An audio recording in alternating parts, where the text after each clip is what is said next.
Good medical morning. Today we're going to take a look at ingrown hair. Let's look at a few examples. YouTube seems to delete a lot of ingrown hair videos for a lack of educational merit and because they're less commercial friendly. So please leave a comment below with your opinion on that policy.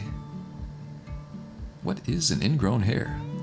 An ingrown hair occurs when the hair strand grows downward instead of upward and becomes trapped under the skin.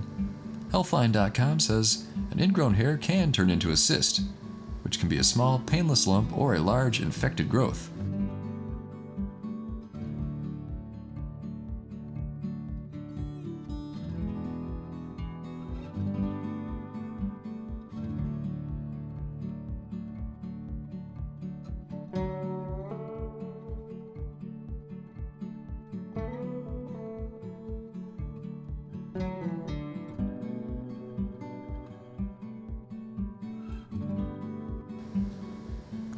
One way to remove ingrown hair is with a lancet. In a moment, we'll show you a great comedone extraction kit that includes a lancet for just such activities. Nice.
Don't forget to check out our favorite blemish removal toolkit. This beautiful 7-piece set is available on Amazon and will fulfill all your popping needs. It has a lancet for big jobs, a spade for those hard-to-reach corners, the cone extractor for big jobs, and loops of various sizes. This kit has everything you need to start popping like a pro. Each one has been hand inspected for quality, and the case keeps them stylish and discreet. Don't be fooled by flimsy, low-end knockoffs. Pick up yours today by using the Amazon link below. Thanks for watching.